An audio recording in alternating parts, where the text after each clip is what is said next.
So hello everyone, this is lecture 13 for the quantum mechanics.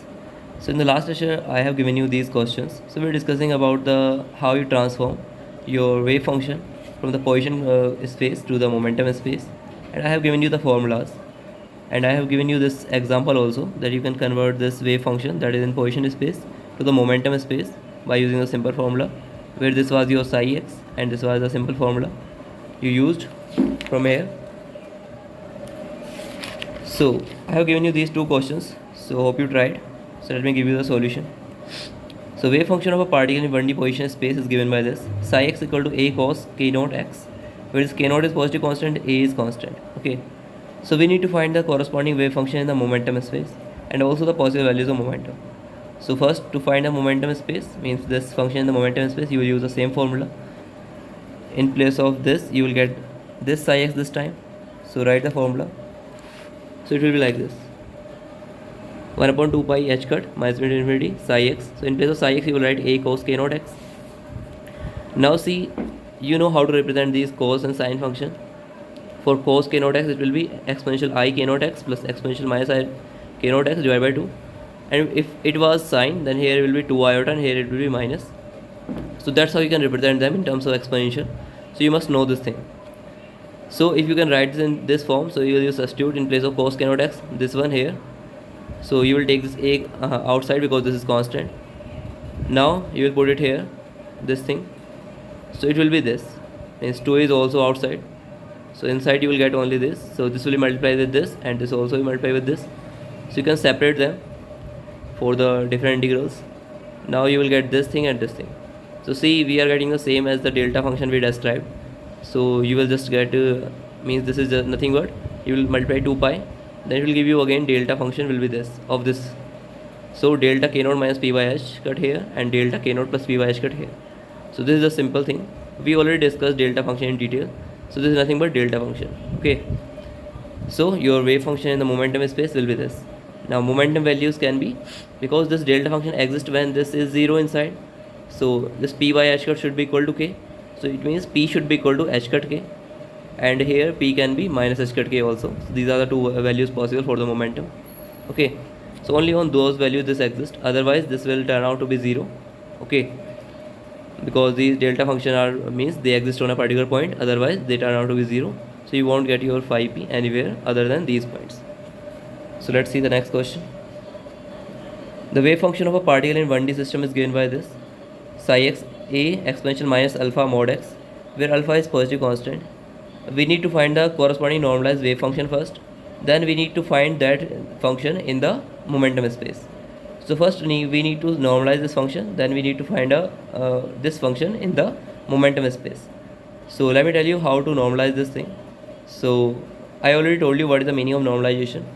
Means this condition should be followed to normalize function. Means square of phi xt dx infinity to infinity, this should be came out to be 1. So when the function follows this condition, we say that function is normalized. So we'll use the same condition. We'll take the square of this and integrate it minus infinity to infinity dx and put it equal to 1. So let's see the solution. So normalize this, we will put this condition. Now square of this will give you this. Now see, here you have mod x, so you can change the limits, means divide them into two limits, minus infinity to 0 and 0 to infinity. So minus infinity to 0, this will be minus x, and for 0 to infinity it will be plus x. So you will get these two functions equal to 1. Now you know how to do this is dx here and dx here. So you know how to integrate. It will be exponential 2 alpha x divided by 2 alpha, and here also exponential minus 2 alpha x divided by minus 2 alpha. Now you'll put the limit. So at 0 you will get 1 here, and at minus infinity you will get in place of this 0, because exponential minus infinity will give you 1 upon infinity, and 1 upon infinity is nothing but 0. So you will get a square by 2 alpha constant out. You will get 1 minus 0 here, and at infinity it will be 0, and 0 it will be 1, so it will be 0 minus 1. So it will give you in the last a square by 2 alpha, a square by 2 alpha, and from here you can find the value of a, that is your constant, in terms of this constant. So a will be plus minus alpha. So after putting the value of this a in place of this wave function a, then you will say that this wave function is normalized after substituting this value for a. Okay, so our wave function is under root alpha exponential minus alpha mod x. So this is normalized wave function. Now we can transform this into the momentum space by using the same formulas we discussed. for the momentum space, that is 1 upon 2 pi h cut, and here you have psi x, and here it is exponential I p x divided by h cut dx. Now you will again divide this into 2, minus infinity to 0 and 0 to infinity, and here it will be alpha minus x will give you minus plus here, and in the second one 0 to infinity it will be x only, so minus will taken out common, so minus alpha x minus p x divided by h cut. So this is simple math. Now we will just do the integration, simple integration. We will take the x common, and this will be this thing, and here you will take minus and x common, you will get this thing. So exponential this will give you same thing and divide by this, so this will be integration, limit after putting the limit, same for here, this and this, so simple integration. Now you will substitute the limit. For 0 it will be 1, and minus infinity it will be 0, so 1 minus 0 here and 0 minus 1 here, so it will be 1, and here it will be plus. So after substituting this, you will get a minus b, a plus b, so a square minus b square, and here it is iota, it will give you plus b square here. Now in the numerator you will get these values, these will cancel out, these two terms, and you will get 2 alpha h cut square divided by alpha square, h cut square plus p square, and you have these common out, constant. So this will be your wave function in the momentum space. So that's it. Now let's see the next topic. So before moving into the quantum mechanics, we must know what is uncertainty, because this plays a very big role in the quantum mechanics. This is all quantum mechanics is based on the uncertainty. So we must know, or we should have an idea what is uncertainty. So we'll go from the very basic. So let's say we are measuring a time period of a pendulum. Okay, so it is moving from here to here, and we are measuring its time period. Okay, and first time we measure, we get 9 second time period of this coming there and there. So after one complete period, we get time 9 second. Then we measure again with the stopwatch, we measure 10 second this time period. Then we measure again, we get 11, then again we get 9, then we again get 11. So we are getting different values for the time period, means they are somehow closer, but we are getting different values. So let's say we have taken these 10 readings, and in all the 10 we are getting these values, and 9 for 1, 10 2 times, 11 4 times, and that's how we are getting the time period. And let's plot this time period. 9 second we are getting 1 time, 10 for 2 time, 11 for 4 time, and 12 for 2 time, and 13 for 1 time. So see, if you wanna find the average time period, how you can find? So you will just multiply this 9 1 10 2 plus 11 4 12 into 2 13 into 1 divided by this complete number. So that's how you find the average time period. But let's see how it is different in the quantum mechanics. So what we are gonna use, we will see a different approach to find the mean. So what is the probability of coming this 9, means what is the probability that you will get time period 9? So it is coming only one time in 10 times, so you will get probability as 1 upon 10. And for 10 it is coming 2 times out of 10, so you will probability will be 2 upon 10. For 4 it will be 4 upon 10, 2 upon 10, and 1 upon 10 for these different values. Okay, now see, before going into the much detail, first let's talk about what is error.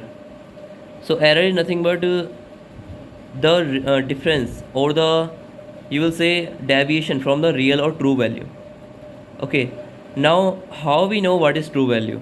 Because if we know the true value, then we don't need the we are not getting error in the first place, but we don't know the real value actually. Okay, so how to find the real value? We assume that if we find the average, then we call it as the real value, and then we find the difference between the real value and the we are getting observations, so that is called the error.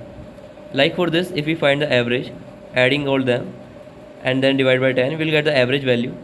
Then subtracting that from every value, you will get your error, or deviation from each, means deviation of each number from the average. So error can be defined as real value minus measured value, or measured value minus real value. Or now this measured value or the real value is what, means any measured value minus real value is mean value, as I defined you. The real value is nothing but mean value. So that's how we find the error. Now if we need to find the error in this 9 10 11 12 13, then what it will be? So average will be 11 of this. If you find the average, it will be 11. So error in 9 will be 9 minus 11 will be minus 2, 10 minus 11 will be minus 1, 11 minus 11 will be 0, then 12 will be plus 1, 13 minus 11 will be 2. So these errors are coming into 1 2 and 4 and 3 and 1 time. So average error, what will be your average error? If you add them, minus 2 2 and 2, you will overall sum of these error will be 0.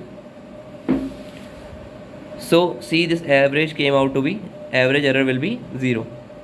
So what is the meaning? That there is no error. But we can see here that there is some error definitely, because these values are deviating from the mean value.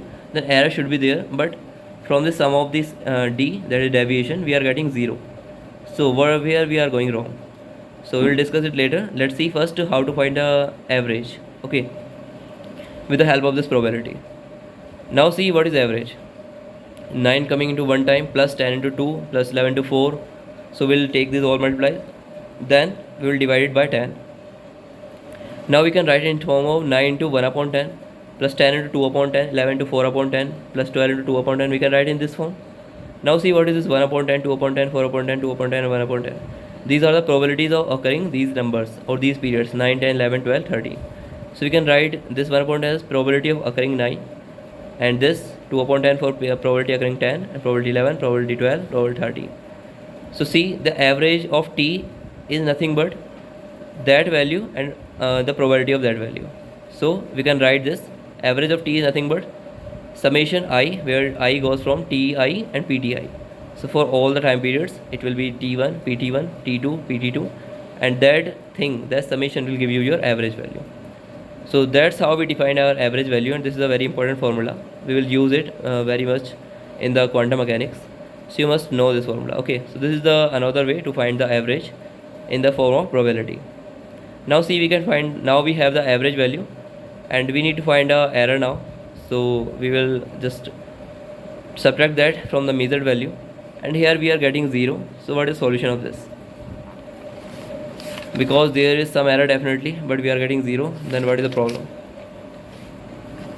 See, error is defined as observed value minus average value, and we denoting it with d. So d is t minus t average. Now what is the meaning of error? Means you can represent any value in terms of that real value plus minus that error. So that is the meaning. Okay, so if there is, means we will discuss it later. So t is, and this is average value plus minus average of di, but this di average is coming out to be 0, so there is no point of discussing this. So what we did, this means what we did the solution of this. So now in place of di, what we will take? We will take the mod of di, means we will take all the positive values, means negative will also give us positive, and we will find the average of them. Then we will say that this is your error, absolute error. Okay, so absolute value is nothing but mod of di. So if you are getting minus 2 into 1, so you are getting 2 only. Here also 2 only, and 4, 2 and 2. Now you are taking the mod of di. So whatever di you are getting here, you will take the mod of all of them, and they will sum them and divide by total value. It will give you average error. So sum will be 8, and 8 divided by n is, it will give you 0.8.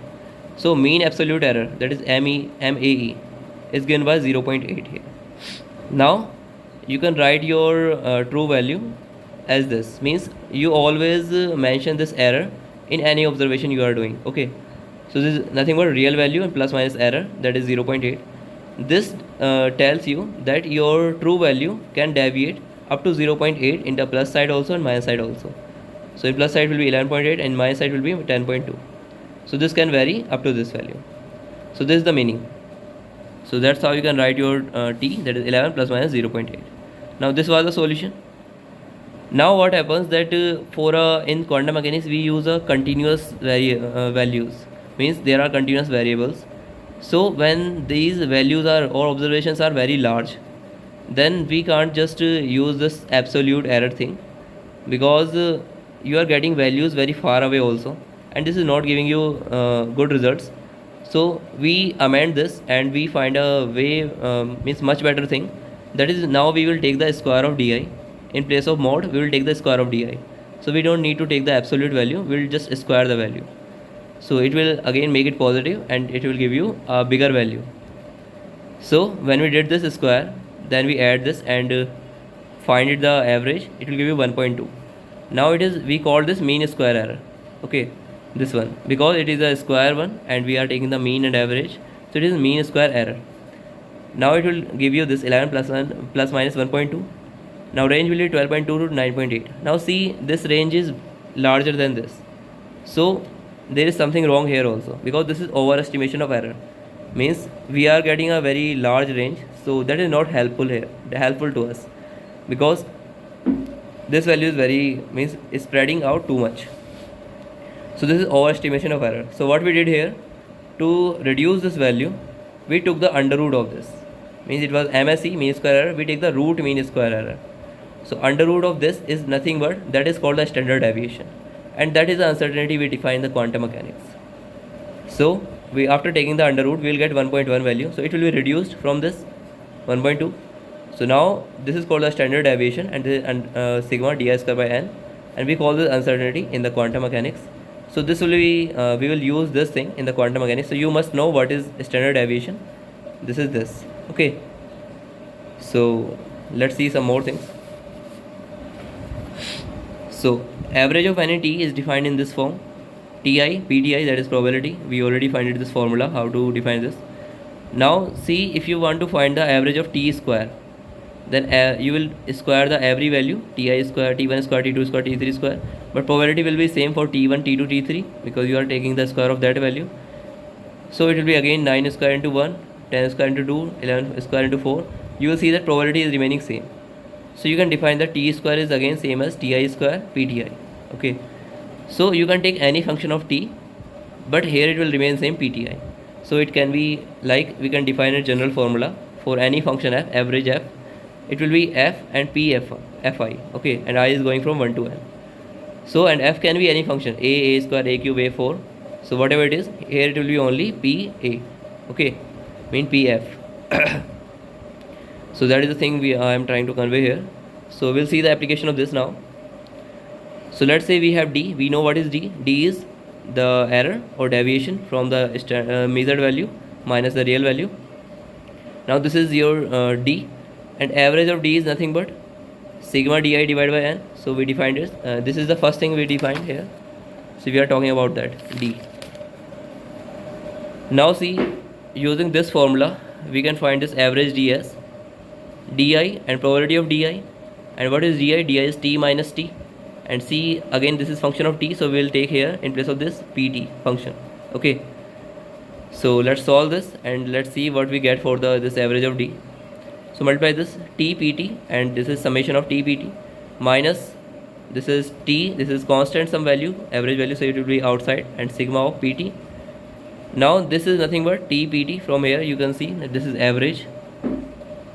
So this is equal to average, and this will be equal to 1 because this is probability. For all the values it will be 1, summation will be 1. So t minus t, it will be 0. So see, this will be 0 for every case. So that was the result we find it here also. Means when we added all these values and find the error, so it was sigma di was 0. So error was 0 from here. So that's why we are getting this expectation value or the average value as 0 here also. So that's why we introduced that d square. Now let's find what is the value of d square average, because that is our uncertainty actually. So we defined our uncertainty as under root d square. So let's find for the first d square average, then we will take the under root, that will be our uncertainty. So let's see if we are getting the same formula or not. So root mean square error is nothing but under root of this. So first let's find this d square. So this d is nothing but t minus t, this average value, and square of this. Again probability of t, so this will be equal to this. So let's take the square. It will be t square plus average square minus 2t, this function, and pt. Now multiply this inside. It will be t square pt minus 2t and this pt. See, what is this? This is average of t square, as we already defined this thing. And what is this? This will probability of all the values, summation will be 1, so it will be t square again. Now here we have this 2t, and inside we have t pt. So this is average of t, so it will give you 2 average of t square. Now this will give you minus 2 plus 1 will give you minus 1 here. So it will be t square average minus average square. So this is your formula. Now this is for the d square. To find the root mean square error, you need to take the under root of this. So under root of this is called the root mean square error, or the uncertainty we called as standard deviation. So this formula we also we use this formula. So this formula is equivalent to this formula. So these are the same thing. So because we derived that formula from this formula. So remember these two formulas for the standard deviation, very important formulas. Now see what will the use of these results. So in the quantum mechanics we call them uncertainty, and we will deal with any, means it's full of uncertainty, means in the position uncertainty and the momentum uncertainty we will have all the things. So there we have this mod x or delta x, that is uncertainty in x. So this will be defined in this form, position and the momentum. So these are that's how we find the deviations or the standard deviation uncertainty in the position of the momentum. So that's how we will use these things in the quantum mechanics. So remember these two formulas, very important, and all about uncertainty. So if you want a detailed lecture, so you can see my error analysis lecture. So where there I discuss this uncertainty in more details. Okay. Now let's see just what is the significance or meaning of uncertainty or the standard deviation. So what is the meaning of this formula in the physical meaning? See, let's plot that graph we already seen here, means the values we have for the time period. Let's plot the histogram for this. So for 9 time period, 9 second we are getting one value. For 10 we are getting two values, and 11 4, and 12 3 2, and 13 1. So if you plot the histogram, this will come out like this. So, and this is your average. Now see what this standard deviation represent. This represent the spread of the curve. Means if this spread will be large, then uncertainty will be large. Means this sigma denotes that 68% of the data coming in the graph, means from the average value, 34% to the negative side, 34% to the positive sides. Okay, means data, if there are n data, then 68% of that data should be in that curve between minus sigma to sigma. So that range, if it is sigma is coming from here, coming somewhere here and here, then in this range your 68% data will lie. Okay, so that represents the sigma. So if this range is large, means sigma is large. Okay, and means your data is more deviated from the average value, only then you will get this spread. Okay, because you are getting also 8 7 6 time period. Let's see, if you are getting these values like 14 15 16 7 8 6 and also, so this will be more spread, means your data points are 68 data per 68% of the data points will be somewhere here covered, and that denotes the position of sigma. So means sigma is large, means this spread is large. So sigma represents the spread of the curve. Okay, and physical meaning is that in minus sigma to sigma, 34 68% of the data points will lie in that region. Okay, means minus sigma to sigma, whatever you are getting value for sigma from the average value, so between this range 68% data points will lie inside. Okay, so that is the physical meaning. So I hope you understand this, what is the meaning of sigma or the standard deviation. Now let's see some more terms. In quantum mechanics, we represent this thing which is average. I was telling you this is average or value of x. In quantum mechanics we call this expectation value of x. Okay, expectation value of x. Now see, there are some more terms you should know: accuracy, precision, and I can tell you the sigma also. Means see here, if your large number of data came out to be here, then if 68% or means here you see the deviation is large. Okay, this point deviation is large. So if you plot this curve, you will get a spread is large. So sigma for this will be large and sigma for this will be small, because 68% will lie in the small region. So sigma will be small here and sigma will be large here. Now what I am trying to tell here is accuracy and precision. So if this is your target and your values are getting somewhere here, so this is more accurate data. Okay, but see this data, all values are coming here but not here, but all values are together, means very small error between them and deviation is very small. This is called the more precise data but less accurate data, because accuracy means coming should be here but they are not coming here, this is very far large, but they all are somehow similar values. So that's why we are getting precision high. So high precision is there but low accuracy is there. Here you have low precision and low accuracy, because these all are lying somewhere. Okay, but here you have large accuracy but low precision. Okay, so that's how you define the accuracy and precision. So you must know these terms and this uncertainty and all. So we developed our base for the quantum mechanics now, and from the next lecture I will start the Schrodinger wave equation. So that's it. Thank you everyone.